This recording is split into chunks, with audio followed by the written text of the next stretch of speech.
Right now, we'll be looking at the most popular transferred players in and out for Game Week 5. Should we be panicking, or do we just need to calm down?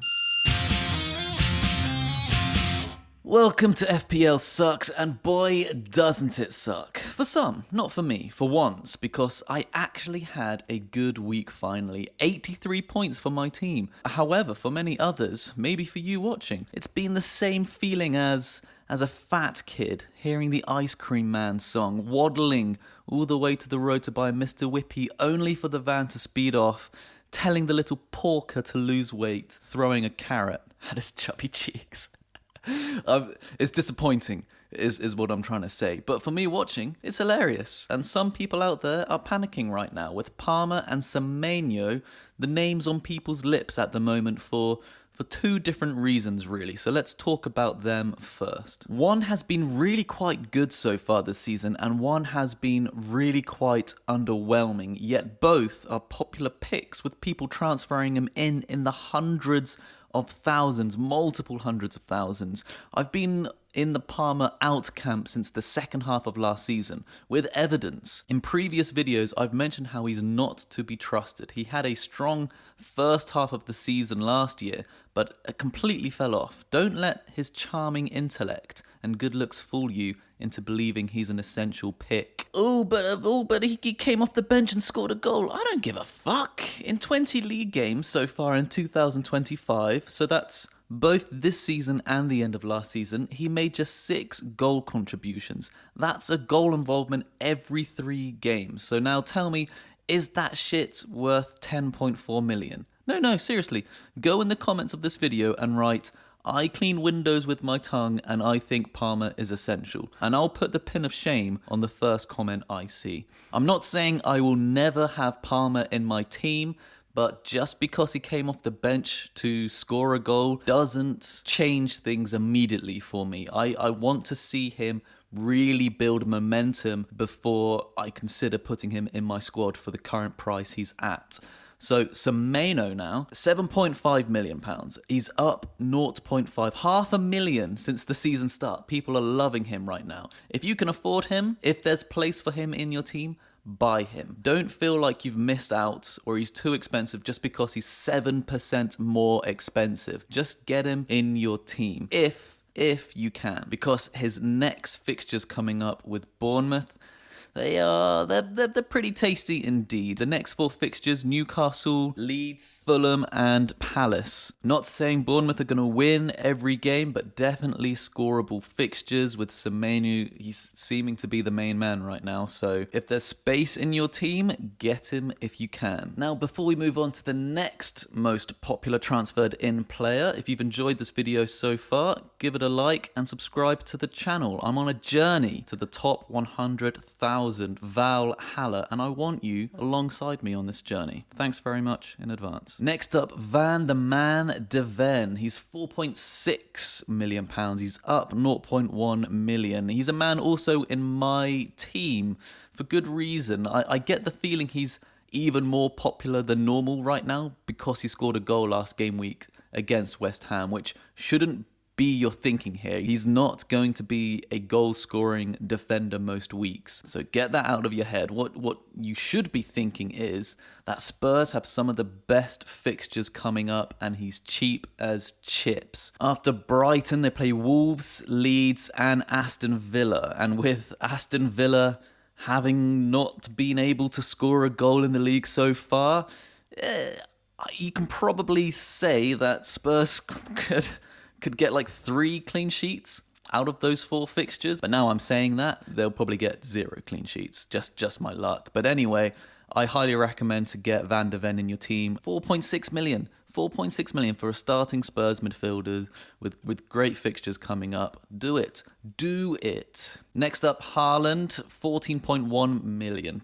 If you're desperate getting him in for the next game week, well, I'm not that confident that City will actually beat Arsenal. But straight afterwards, they have Burnley, Brentford and Everton. So if they're going to score, come on, Haaland's the man. I can understand why people are wanting to get him in, but getting him in so quickly against Arsenal, who have been pretty good defensively, seems a bit of a panic buy for me. I think people should calm down a little bit and perhaps invest elsewhere for one game and then look to bring him in afterwards. Now, how am I saying this man's name? Woltemade. Oh, God, I can't pronounce names at all. The German Peter Crouch. I called him the German Peter Crouch last week. I'll call him the German Peter Crouch this week. 6'6". I wish I took my own advice, really, and brought him in, but instead I brought in Evanilson from Bournemouth, who luckily got an assist for the penalty that Semenyo scored, but in hindsight probably wasn't the best decision. But then again, I wasn't 100% sure the German Peter Crouch would start, so, you know, hindsight is always 2020. But what about pre-hindsight, if that's what you call it? Newcastle's next 4 fixtures are some of the trickiest, but by no means unscorable. As I mentioned in my previous video, they've been creating chances, just not able to score. And now with this German Peter Crouch in the team, I'm sure they'll be doing it. So he's not a terrible option at all at 7 million up front. But now on to the most transferred out players. Ekitike. I understand why he is getting transferred out. He's a forward, £8.8 million, up 0.3 million, I believe, who is now likely to be pushed out wide to make room for Isak, who I will probably be looking to get in this weekend in the next game week. Ekitike will still score some goals, but his chances are likely to decline as he won't be front and centre for long, especially with Isak doing as well as he is according to news reports. Look at this.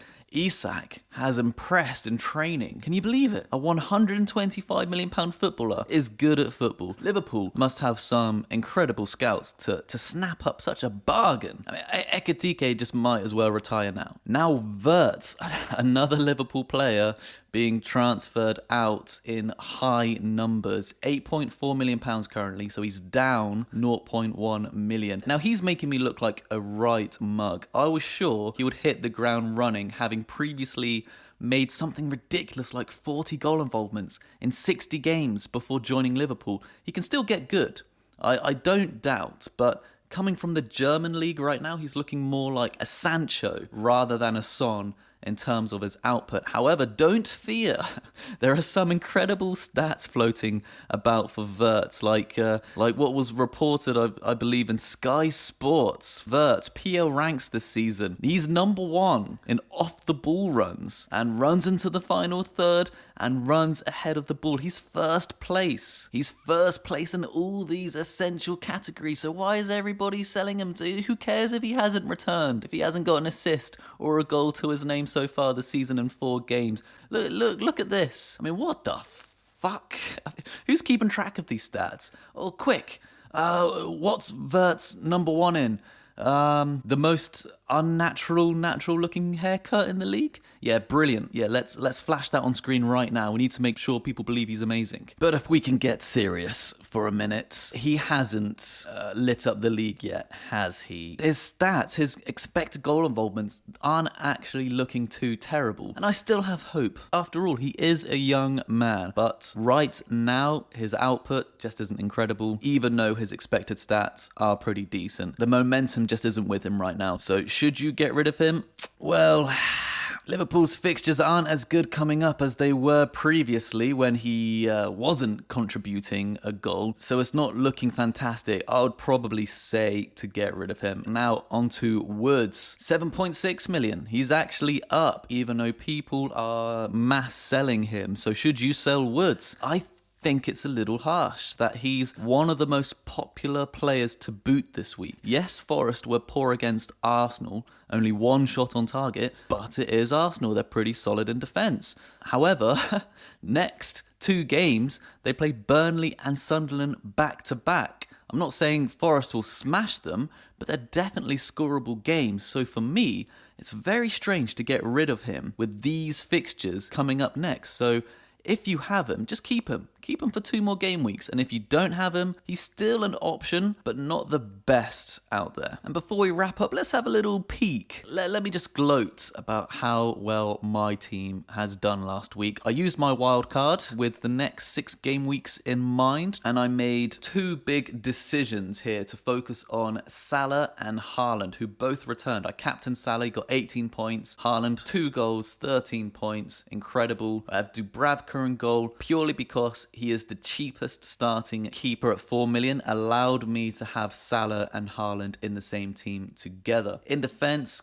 my defence pulled off worldies last week. Munoz, Crystal Palace, Tarkowski at Everton, Van de Ven, 14 points, scoring that goal with the clean sheet at Spurs. Incredible. Brooks, in midfield, difficult one for me. I honestly, I'm struggling to think about what I can do with Brooks. He's got good expected stats. Let's check it out. What's his expected stats? Per 90, he's got an expected goal involvement of 0.7. So not terrible at all. He just hasn't really produced in the last 3 game weeks. But at just 5 million, he isn't too bad. I think I might relegate him to the bench and pull up Rondon, who's in defence for Leeds, into my squad instead. I think they have a better potential to get clean sheets than perhaps Brooks does at getting an assist or a goal in the next 4. I have Grealish for obvious reasons. He's been very good. However, they do have Liverpool up next, but then afterwards they have got good couple fixtures coming up. Caicedo, I'm not jumping on the bandwagon here. People are jumping on my bandwagon. I had him from the very beginning purely for the defensive contributions. 5.5 million at the point of recording. He's just been getting clean sheets and defensive contributions, and he scored 2 goals this season. I haven't seen his goals, so I don't know how incredible they were, but the expected goal involvement isn't great for Caicedo, so perhaps I've been lucky there, but he's been one of the highest scoring midfielders so far this week, so I'm very happy I kept him in. I only got him, again, for the defensive contributions, so cheers Caicedo, you're the man. Now, this team, so I have 3 up the front, as you can see. This team, how much does it cost? It's 96.9 million. That's quite low. Why is it so low? Well, because I want to bring Isak into my squad, and I brought in Mateta, who's £7.6 million, and when I sell him, then I can bring in Isak. I brought him from that 1 game week against Sunderland. Unfortunately, despite a decent performance, they just couldn't score. They do have West Ham next, however, so, God, am I going to keep in Mateta and then bring in Isak the game week after? I think I might do that. So that's just something for me to consider. So that's my team so far, and I'm pretty happy with it. You might not think it's impressive, but I think it's going to be snipping up some secret points along the way where people can't see it. I'm like Mystic Megan here. I've got a crystal ball. This team is going to bring me to Valhalla, the top 100,000. And I want you along on the journey. So if you found this video helpful, enjoyable, or maybe even both, then drop this video a like and subscribe for weekly updates. And I'll catch you in the next one. Thanks very much for watching. Ciao, ciao.